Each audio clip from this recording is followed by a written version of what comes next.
जय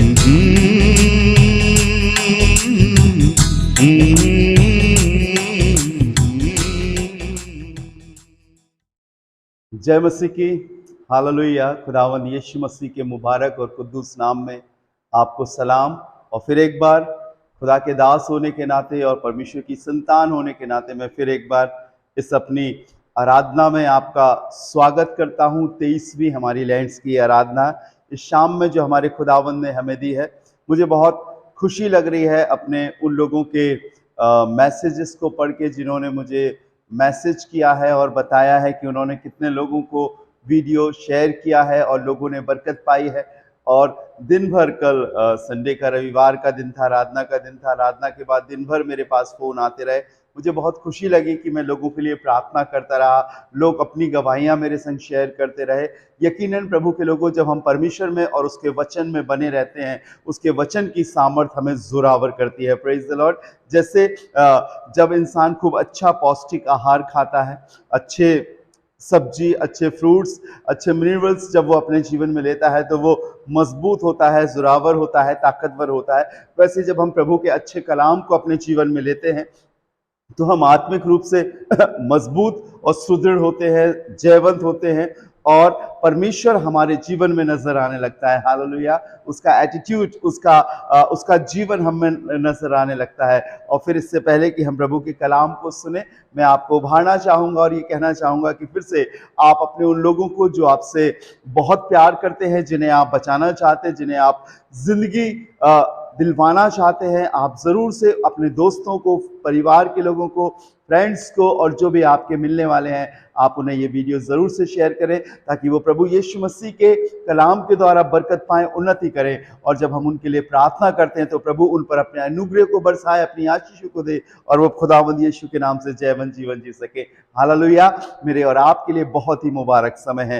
ये उपवास वाले दिन चल रहे हैं, ये फास्टिंग वाले दिन चल रहे हैं। मेरे पास फ़ोन आते हैं बहनों के, भाइयों के, बच्चों के कि पास्टर जी हमने उपवास रखा है, आज हमने 12 बजे तक उपवास रखा है, किसी ने कहा हमने 3 बजे तक रखा है, किसी ने कहा हमने शाम को 6 बजे तक उपवास रखा है, कोई कहने लगा हम 24 आवर्स का, सुबह से लेकर दूसरे दिन सुबह तक का हमने उपवास रखा है और हमें बहुत अच्छा लग रहा है। आत्मिक रूप से हमें अपने जीवन में तब्दीली महसूस हो रही है। संसार की बातें हमारे ऊपर प्रभावी नहीं हो रही हैं और हमें ऐसा लग रहा है कि अब हम एक जय की ओर धीरे धीरे धीरे धीरे बढ़ते जा रहे हैं। मेरे से बोलने लगे, बहुत सारी चीजें मेरे जीवन में होती थी, वो बताने लगे मेरे को फोन करके कि हम पहले कम से कम 3 घंटा, 4 घंटा, 5 घंटा टीवी देखा करते थे, लेकिन अब टीवी अब हम नहीं देखते हैं। बहुत सारे फिल्मी गाने हमें सुनने का शौक था, बहुत अच्छे लगते थे हमें फिल्मी गाने, अब हम फिल्मी गानों को नहीं सुनते हैं। हमें बहुत अच्छा लगता था घर में पिक्चर के गानों पर डांस करना,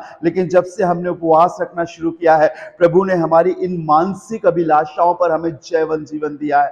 हाँ, एक बहन मेरे से कहने लगी, हर रोज सुबह मेरे पति से झगड़ा हुआ करता था, कोई ना कोई बात को लेकर झगड़ा हुआ करता था, लेकिन जब से मैं फास्टिंग रखने लगी हूँ, प्रभु ने मुझे संयम और धीरज का जीवन दिया है। अब मैं पलटकर जवाब नहीं देती हूँ, चाहे वो सही बोले चाहे वो गलत बोले, मैं कुछ समय के लिए शांत रहती हूँ। और प्रभु ने हम हस्बैंड वाइफ के जीवन में, पति पत्नी के जीवन में प्रेम को डाला है। हाँ प्रभु के लोगों, जब हम उपवास रखते हैं, जब हम फास्टिंग रखते हैं, तो बहुत चीजें हमारे जीवन में बदलना शुरू हो जाती हैं। बहुत सारी चीजें हमारे मानसिक रूप से, आत्मिक रूप से हमारे जीवन के अंदर बदलना शुरू हो जाती हैं, क्योंकि हम उन सांसारिक अभिलाषाओं से छूटकर अपना वक्त अपने परमेश्वर के संग, उसकी पवित्र आत्मा के संग गुजारने लगते हैं। जब हम उपवास रखते हैं, जब हम फास्टिंग रखकर अपने जीवन को आगे की ओर लेकर जाते हैं, हम बताएं, हम अपने आत्मिक जिस्म को एक नया शेप देते हैं, एक नई ऊर्जा देते हैं, एक नए तरीके से परमेश्वर को अलाउ करते हैं कि प्रभु तू मेरे आत्मिक शरीर को अपनी मर्जी के अनुसार बना। जब आप फास्टिंग रखते हो तो आप इस बात को कहते हो कि प्रभु, जो इंसान सिर्फ खाने के लिए, पैसे के लिए और संसारिक भोग विलास के लिए जीवन बिता रहा है, मैं इसमें से उपवास रखकर अब तेरी मर्जी के अनुसार अपने जीवन को जीऊंगा। जब आप उपवास रखते हो प्रभु के लोगों, मैं आपको बताना चाहता हूं, परम प्रधान परमेश्वर की निगाहें आपके ऊपर होती हैं। जब आप उपवास रखते हो तो मालूम, आप संसार से अलग हटकर एक परमेश्वर की ओर अपने ध्यान को केंद्रित करते हो, जब आप उपवास रखते हो, मैं आपको बताऊं पवित्र आत्मा और उसकी सामर्थ आप पर अपनी निगाहों को, अपनी सामर्थ को ढाले रखती है। जब आप उपवास करते हो तो जमीन पर रहकर इस बात को अपने लिए अलाउ करते हो कि प्रभु मैं तेरे लिए तैयार हूं। हालेलुया! कितना मनोहर और अच्छा समय है जब हम उपवास रख के अपने आप को प्रभु में मजबूत करें। मैं आपको बताना चाहता हूं, जब आप उपवास करो तो सुबह उठकर प्रार्थना करो, तैयार होकर फ्रेश होकर अपने प्रार्थना करो, वचन पढ़ो और प्रभु से ये आशीष मांगो, ये अनुग्रह मांगो, प्रभु आज मुझे इस पाप से, झूठ बोलने से, क्रोध करने से, बुराई करने से, बुरी चीजों को देखने से आज मुझे बचा, और आज मैं पूरे पूरे दिन प्रभु अपने ध्यान को आपकी ओर लगा सकूं। जब आप वचन पढ़ते हो, वचन की कोई बात आपसे बात करती है, आपको अच्छी लगती है, उसे अपने दिमाग में मेडिटेट कीजिए, उसे सोचिए, उसका विचार अपने मन में बनाए रखिए। काम करते करते, बात करते करते उस बात को जो परमेश्वर के वचन से आपने पढ़ी है, आपके ध्यान से बिल्कुल नहीं जाना चाहिए। शैतान चुराएगा उस बात को जो परमेश्वर के वचन की निकालने की कोशिश करेगा, लेकिन उसे सुबह से शाम तक, जितने बजे तक आप फास्टिंग रख रहे हो, उपवास रख रहे हो, अपने जीवन में धारण किए रहो और उपवास के संग उन बातों का मेडिटेशन करो। मैं आपको बताऊं, वो वचन जो आपके मन में है वो परमेश्वर से जुड़ जाएगा। हालेलुया! पवित्र आत्मा आपकी मदद करेगी और उसको परमेश्वर बढ़ाता जाएगा, बढ़ाता जाएगा, बढ़ाता जाएगा। जैसे आपने पढ़ा है कि बुराई से ना हारो परंतु भलाई से बुराई को जीत लो। जब आपने इस वचन को पढ़ा और आपने दिल में ये ठाना कि आज मैं बुराई नहीं करूंगा, मैं आपको बताऊं, जब आप इस बात को ठान कर उपवास रखकर आगे बढ़ोगे तो परमेश्वर के भलाई के वचन आपके जीवन में आने लगेंगे, आपके मन में आने लगेंगे, आपके रूहानी आत्मिक शरीर में आने लगेंगे और आप हमेशा उन बातों को सोचकर आगे बढ़ोगे। और जब कभी भी आपके सामने कोई घटना हुई है या होने वाली है या कभी भी हुई है, आपको याद आएगा, परमेश्वर का वचन याद दिलाएगा कि उस समय तुमने बुराई करी थी, उस समय तुमने ये पाप किया था, लेकिन आज बच गए हो। परमेश्वर बहुत बहुत बहुत गहराई में आपको ले जाएगा कि आप अपने विचारों से भी बुराई नहीं करो, आप अपनी बोली से भी बुराई नहीं करो, आप अपने कामों से भी बुराई नहीं करो, और धीरे धीरे धीरे धीरे आपके अंदर से वो बुराई उपवास रखने के द्वारा, प्रार्थना करने के द्वारा, परमेश्वर पर ध्यान लगाने के द्वारा, परमेश्वर के अनुग्रह के द्वारा धीरे धीरे धीरे धीरे चली जाएगी। और अगर कोई भी तुमसे कुछ भी, किसी भी प्रकार की कोई बातें बोलेगा, किसी प्रकार की भी बातें अगर आपके कान में, आपके जहन में आती है, प्रभु आपको उन सारी बातों पर जय प्रदान करेगा। हालेलुया! आप उपवास के संग प्रार्थना करोगे, मैं आपको सच बताना चाहता हूं, परम प्रधान की सामर्थ आपके चारों ओर आ जाएगी और वो आपको हिम्मत दिलाएगी। Praise the Lord. मैं निकल रहा था और निकलते निकलते मैंने बहुत सारी गाड़ियों को देखा। उस गाड़ियों के ऊपर लिखा था पुलिस, लिखा था, किसी पे एम्बुलेंस लिखा था, और किसी पे किसी जाति विशेष का नाम लिखा था, यादव बंधु किसी पे लिखा था, साहू बंधु किसी पे लिखा था, अग्रवाल बंधु, ऐसे करके बहुत सारे लोगों ने अपने परिवार के नाम से जिस जाति के वो अपनी गाड़ी पे लिखवा रखा था। मालूम क्यों? ताकि लोग जान सके कि ये किस समाज से तारुफ रखते हैं या किस परिवार से संबंध रखते हैं। प्रभु यीशु मसीह ने भी मेरे और आपको अपना नाम दिया है, अपना जीवन दिया है, और मैं आपको बताऊं, बाइबल में लिखा हुआ है, लोग तुम्हारे भले कामों को देखकर तुम्हारे पिता की जो स्वर्ग में है बड़ाई करें। वो तुम्हारे कामों को देखकर, तुम्हारे जीवन को देखकर पहचान लें कि तुम किसके हो। हाँ प्रभु के लोगों, मेरे और आपके कामों से ये दिखना चाहिए। लोग तो नाम लिखवाते हैं और बताते हैं कि लोग जाने कि वो किस समाज के हैं, कहाँ के हैं। क्रिश्चियंस भी लिखाते हैं, नॉन क्रिश्चियंस भी लिखाते हैं, लेकिन मेरे और आपको परमेश्वर अपनी कलम से, पवित्र आत्मा की कलम से, अपने वचन की कलम से एक नाम और एक जीवन देना चाहता है, ताकि मैं और आप उसे भली भांति पहचाने, भली भांति समझे, भली भांति जाने, ताकि मैं और आप परमेश्वर की अद्वितीय सामर्थ के अनुसार अपने आप को आगे बढ़ा सके। जब आप उपवास रख रहे हो तो प्रभु से कहें, प्रभु अब मैं तेरी संतान होकर, तेरा बेटा, तेरी बेटी बनकर जीना चाहता हूँ, तेरे अनुग्रह में मैं आगे बढ़ना चाहता हूँ। प्रभु मुझ पर दया कर, मुझ पर अनुग्रह कर, मुझे अपने वचन के अनुसार बनाकर आगे ले चल। मुझे सिखा प्रभु आपकी क्या मर्जी है, मुझे बता प्रभु आप मेरे से क्या चाहते हैं। और जब आप उपवास रखकर अपने आप को उसके हाथ में सौंप दोगे, मैं आपको सच बताऊं प्रभु के लोगों, परमेश्वर आप पर अनुग्रह करेगा और आप एक जयवंत जीवन जियोगे। जब आप उपवास रखते हो, जब आप फास्टिंग रखते हो, तो इस बात को दिखाते हो, इस बात को बताते हो, इस बात को परमेश्वर के सामने प्रदर्शित करते हो कि प्रभु अब मैं कुछ नहीं, मेरा पैसा, मेरा अनाज, मेरी बुद्धि, मेरा भोग विलास, मेरी सुख सुविधा अब कुछ नहीं, मैं अपने आप को तेरे आगे नम्र करता हूँ। दुनिया की सबसे अनमोल चीज जिसके लिए आज इंसान जी रहा है, रोटी, कपड़ा, मकान, पैसा, उन सबको मैं त्याग कर प्रभु तेरी ओर अपने ध्यान को लगाना चाहता हूँ। दीनता और नम्रता से अपने आप को प्रभु तुझ में बढ़ाना चाहता हूँ। जब आप उपवास रखते हो, जब आप फास्टिंग रखते हो, मैं आपको सच बताऊं प्रभु के लोगों, आप परमेश्वर की सामर्थ को अपने ऊपर आने के लिए अलाउ करते हो, परमिशन देते हो। आई एम नथिंग, प्रभु मैं कुछ भी नहीं हूं, अब आप ही सब कुछ है। बताइए प्रभु मेरे अंदर कौन सी घटी है, मेरे अंदर कौन सी कमी है, बताइए प्रभु मैं कैसा जीवन जीऊं। मुझे बहुत अच्छी लगती है अय्यूब के कि वो बात जो अय्यूब की किताब उसका 22वां अध्याय उसके 23वें पद में है। आप भी निकाल सकते हैं अगर वचन लेकर बैठे हैं, बाइबल लेकर बैठे हैं ना। यह है अय्यूब उसका 22वां अध्याय 23वां पद में आपके लिए पढ़ना चाहूंगा। लिखा है, यदि तू सर्वशक्तिमान की ओर फिर के समीप जाए और अपने डेरे से कुटिल काम दूर करे तो तू बन जाएगा। और आगे लिखा है कि तू निश्चय बन जाएगा। हालेलुया। लिखा है यदि तू सर्वशक्तिमान की ओर फिर के समीप जाए। हालेलुया। अब जब हम फास्टिंग वाला जीवन जी रहे हैं तो हमें अपने बुरे कामों से अपने मन को फिरा लेना है। अब हमें झूठ नहीं बोलना है, हमें गाली नहीं देना है, अनर्थ कल्पना अपने मन में नहीं करना है, प्रभु की बातों को मेडिटेट करना है, सोचना है परमेश्वर की सामर्थ कैसी है, प्रभु क्या कर सकते हैं, प्रभु ने मेरे लिए क्या किया, प्रभु मेरी अगुवाई आगे कैसे करेंगे। अपने ध्यान को, अपने मन को अधिक से अधिक परमेश्वर के वचन की बातों पर लगाना है। एक एक बातों को अपने जीवन में प्रैक्टिकली अप्लाई करना है, लागू करना है कि प्रभु अपनी सामर्थ दिखा सके। लिखा है यदि तू सर्वशक्तिमान की ओर फिरकर समीप जाए। फिरना है और फिरने के बाद समीप जाना है। जब हम उपवास रखते हैं तो हम अपने जीवन से इस बात को दिखाते हैं प्रभु कि हमने सिर्फ फिरे नहीं हैं, लेकिन अब हम तेरे पास आए।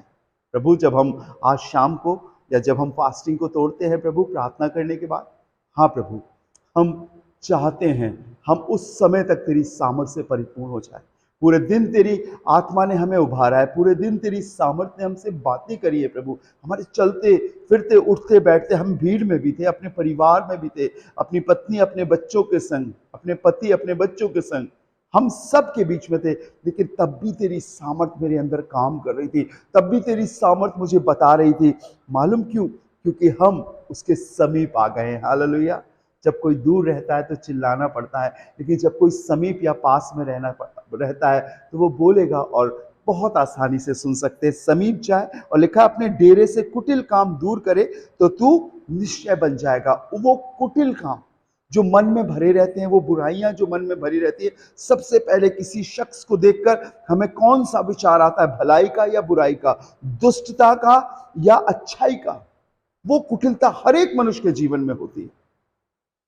जब हम उपवास रखते हैं और परमेश्वर को अपने मनों पर राज्य करने का अधिकार देते हैं और ये कहते हैं प्रभु तू अब हमारे मन पर, हमारे विचारों पर अधिकार कर, तो आपका देखना और देखने के द्वारा आपका सोचना बदल जाएगा। अगर कोई बुराई करने वाला शख्स भी आपके सामने होगा तब भी मैं आपको बताऊं आपके अंदर से भलाई निकलेगी, दया निकलेगी, क्षमा निकलेगी, प्रार्थना करने की बातें निकलेंगी, क्योंकि आपके डेरे से, आपके मन से, आपके हृदय से वो कुटिलता की बातें चली गई। हालेलुया। हालेलुया। जोर से बोलिए हालेलुया। जब आप उपवास रख के परमेश्वर में आगे बढ़ रहे हो तो प्रभु एक चीज को पवित्र नहीं करता। उपवास रखना संसारिक रीति से नहीं है। दुनिया में बहुत से लोग तरह तरह से उपवास रखते हैं, फास्टिंग रखते हैं, व्रत रखते हैं, कोई बहुत कठिन अपने शरीरों को कष्ट देते हैं। तमाम समाजों में उपवास या फास्टिंग रखने का, रोजा या व्रत रखने का अलग अलग तरीका है। लेकिन मैं जिस फास्टिंग के विषय में बता रहा हूं, एक जमीनी इंसान को आसमान का खुदा अपने पास बुलाता है, शुद्धता आती है, पवित्रता आती है। ये फास्टिंग किसी इंसान को दिखाने के लिए नहीं। बाइबल में लिखा मत्ती उसके 6वें अध्याय में कि जब तू उपवास करे तो अपना मुंह धो और अपने सिर पर तेल मल, तेरा स्वर्गीय पिता तुझे उपवासी जाने और तुझे प्रतिफल दे। और जब आप उपवास रखकर आगे बढ़ रहे हो तो आपके मन में या आपके दिल में जो कुटिलता है वो कोई इंसान नहीं देख पा रहा है, क्योंकि कई बार इंसान मुंह से तो अच्छी बातें बोलता है लेकिन दिमाग में और हृदय में कुटिलता है, कपट है। मैंने ऐसे बहुत से लोगों को देखा जिन्होंने मुंह से तो जय मसीह की करी, लेकिन जाते ही मेरे बहुत सारी बुराइयां करने लगे। वो ऊपर से तो परमेश्वर के नाम से बोल रहे हैं, लेकिन पीठ पीछे उनके अंदर बहुत कड़वाहट है, बहुत गंदगी है, बहुत कूड़ा भरा हुआ उनके अंदर। जब आप उपवास रखते हो तो वही कूड़ा, वही कुटिलता, वही श्राप जो मन में है, जो शापित बातें निकालता है, मिट जाते हैं। हालेलुया। हम दीन होते हैं, हम यीशु के ब्लड को अपने मन में अप्लाई करने की परमिशन देते हैं। यीशु अपने लहू से हमको धो लीजिए, यीशु अपने लहू से हमारे मन को धो लीजिए, यीशु अपने लहू से हमारी आंखों के गंदे पापों को, मन के विचार के पापों को धो लीजिए। प्रभु हमको बिल्कुल शुद्ध वाला जीवन दीजिए, हमें एक नया जीवन दीजिए प्रभु।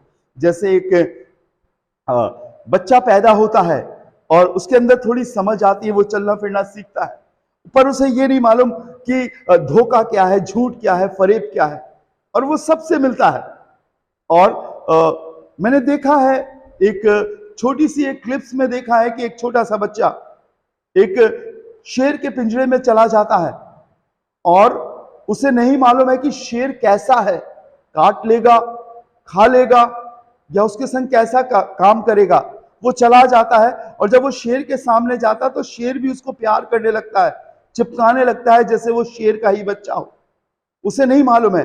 वैसे जब हम परमेश्वर में होते, प्रभु यीशु मसीह में होते, हमारा नया जन्म हो जाता है तो हमें पाप से कोई संबंध नहीं रहता, गंदी बातों से कोई संबंध नहीं रहता।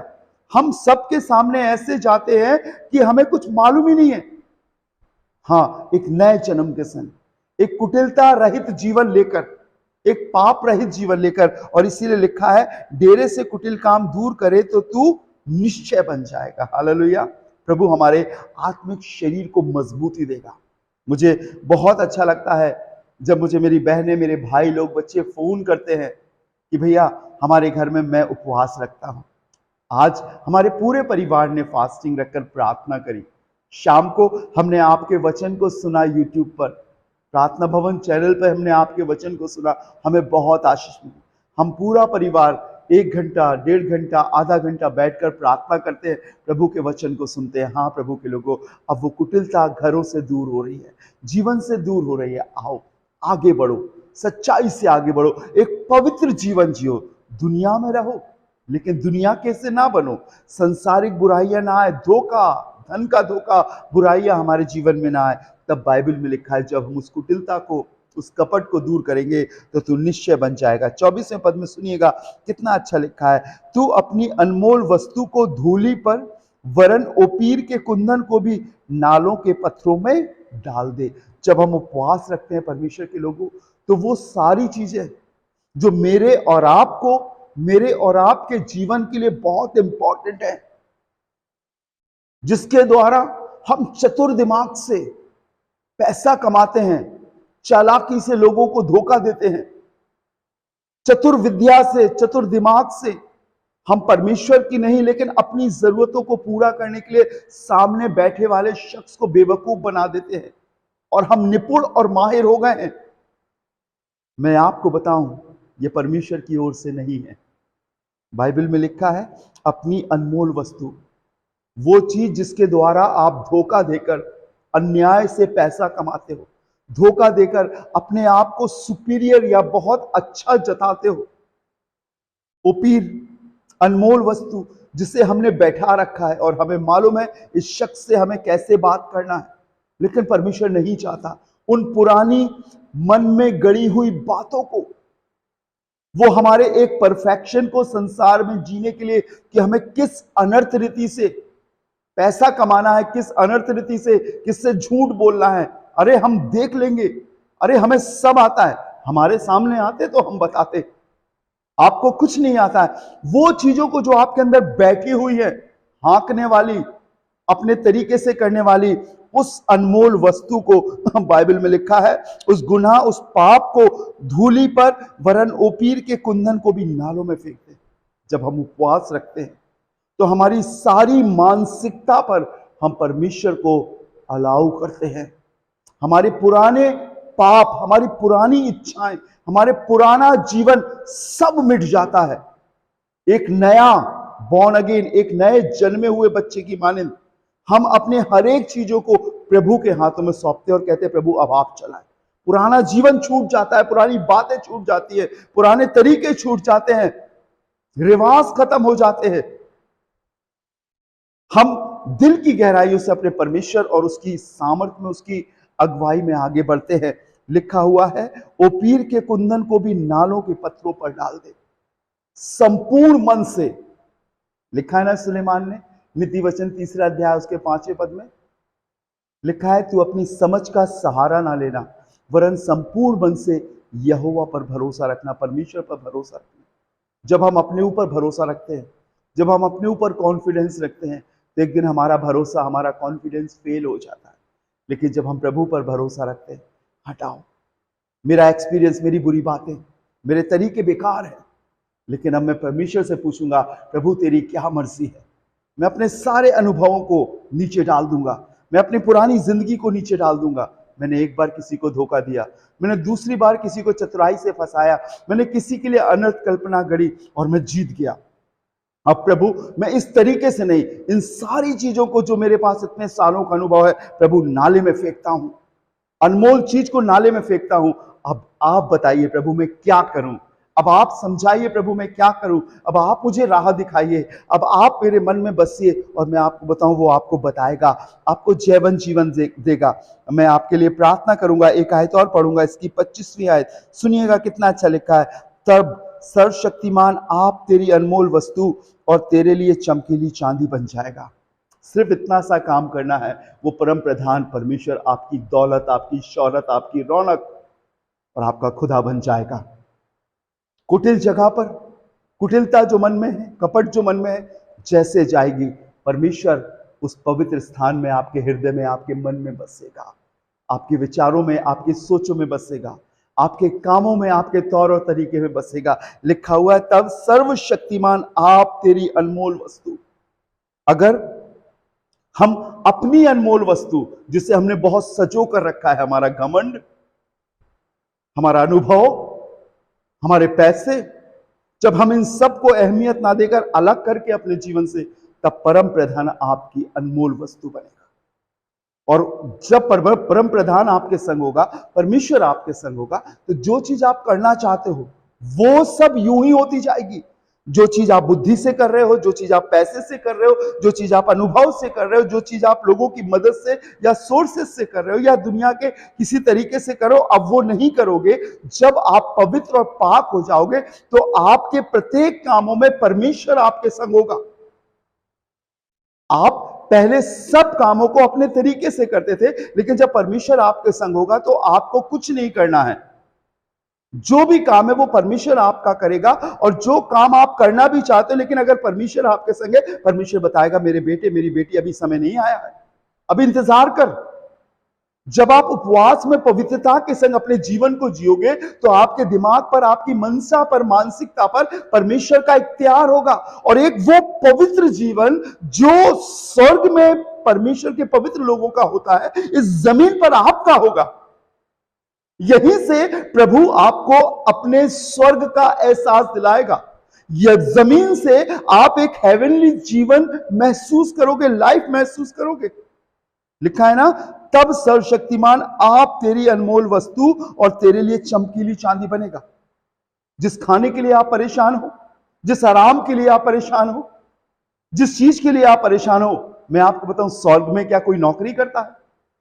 स्वर्ग में क्या कोई किसी प्रकार की ताकत का इस्तेमाल करता है, मानसिकता या मन का इस्तेमाल करता है कि वो कुछ बटोरे? नहीं। स्वर्ग में ना भूख है, ना अंधेरा है, ना अभिलाषा है, ना धन का धोखा है, कुछ भी नहीं है। सब कुछ परमेश्वर आप करता है स्वर्ग में, आप अपने आप। और जब आप इस कुटिलता को दूर करोगे तो वो सर्वशक्तिमान आप आपके लिए आशीष बन जाएगा, अनमोल वस्तु बन जाएगा। दुनिया में रहकर आप अपने चारों तरफ परमेश्वर की सामर्थ्य को महसूस करोगे। हालेलुया। ये कब आएगा? जब आप हर रोज फास्टिंग रखोगे, हर रोज घुटने पे होकर प्रार्थना करोगे, हर रोज खुदा से कहोगे प्रभु तो आ और मेरे जीवन में काम कर। आ प्रभु, मुझे बता खुदावन, मुझे मेरे बच्चों से बात करना सिखा, मुझे मेरे ऑफिस में बात करना सिखा, संसार के लोगों से बात करना सिखा। प्रभु मुझे आप अपने आप से बात करना सिखाइए, मुझे बताइए प्रभु जी। हाँ, वो बात करेगा, वो आपको सिखाएगा और आपको प्रत्येक बातें बताएगा, आप बन जाएगा। और मुझे बताइए, क्या कोई दुनिया में कोई ताकत है, कोई सामर्थ्य जो परमेश्वर को हरा सकती है? और अगर परमेश्वर आपके संग होगा तो क्या कोई आपको हरा पाएगा? क्या कोई आपकी पवित्रता को छीन पाएगा? क्या कोई आपकी शुद्धता को छीन पाएगा? क्या आपके उस जुड़ाव को, उस लगन को, उस धार्मिकता को क्या कोई आपसे छीन पाएगा? कभी नहीं, कभी नहीं, कदाचित नहीं, बिल्कुल नहीं। मालूम क्यों? क्योंकि परम प्रधान लिखा है, सर्वशक्तिमान आप तेरी अनमोल वस्तु बन जाएगा। रुपया, पैसा, धन दौलत, सोना चांदी, सुंदर वस्त्र, बड़ा मकान, सबसे आपका मन हटकर परमेश्वर की ओर लग जाएगा। यह तो सिर्फ हमारे जीने के इस संसार में संसाधन है, ये हमारा जीवन नहीं है। हम इन्हें लेकर स्वर्ग नहीं जा सकेंगे। हाँ, सिर्फ हमारे जीने के लिए या हमारे सर छिपाने के लिए एक छत है, लेकिन हकीकत में आपका जीवन परमेश्वर यहोवा होगा। हकीकत में आपकी रहनुमाई करने वाला पवित्र आत्मा होगा। हकीकत में इस दुनिया में आपको आत्मिक रूप से मजबूती या तंदुरुस्ती देने वाला परम प्रधान परमेश्वर और उसकी सामर्थ होगी, वो आप बन जाएगा। Hallelujah, hallelujah. एक पिता अपने बच्चे की हर एक जरूरतों को जानता है, एक माँ अपने बच्चे की हर एक आवश्यकता को जानती है और उसे मालूम है कि उसे कब क्या चीज देना है और उसके लिए वो इंतजाम करती है, क्योंकि वो आप उसका माता पिता है। परमेश्वर भी आपके पिता, आपकी माँ, आपका जीवन बन जाएगा, आपकी रहनुमाई और अगुवाई करेगा। आगे मैं आपसे कल बातें करूंगा, पर मैं आपसे रिक्वेस्ट करूंगा, पवित्रता में बढ़ते जाइए, होलीनेस अपने जीवन में आने दीजिए। अपने मन की चतुरता को डांटिए, अपने मन की बुरी बातों को डांटिए और कहिए, प्रभु मेरे मन की चतुरता, मेरे मन की सियानपंती, मेरे मन का धोखा मेरे पास से दूर हो। आप मेरे मन में आ जाओ, आप मेरे हृदय में आ जाओ, आप मेरे अंदर बस जाओ, ताकि प्रभु मैं तेरी सामर्थ और उसके काम को अपने ऊपर देख सकूं। अपने घर में, अपने चारों तरफ मैं तेरे एंजल्स को देख सकूं, मिकाइल स्वर्गदूत को देख सकूं जो मेरे लिए लड़ने के लिए तैयार है। मैं तेरे पैगाम सुनाने वाले गैब्रियल एंजल्स को देख सकूं। हालेलुया। मैं तेरी प्रशंसा और स्तुति करने वाला हो सकूं और तेरा तख्त मेरे जीवन में हमेशा बना रहे, मेरा दिल तेरा सिंहासन बन सके। और जब आप ऐसे बढ़ोगे, प्रभु आपको मजबूती देगा, प्रभु आपको और आपके परिवार को बहुत बरकत दे, आपके बेटे बेटियों को, आपके हस्बैंड को, आपकी पत्नी को, आपके घर में रहने वाले अजीजों को बहुत बरकत दे। जरूर से इस वीडियो को शेयर करिए ताकि लोगों तक प्रभु का कलाम पहुंचे और वो खूब फास्टिंग रखकर, उपवास रखकर प्रार्थना करें और प्रभु का जीवन उनके जीवन में आ सके। आइए दुआ करेंगे।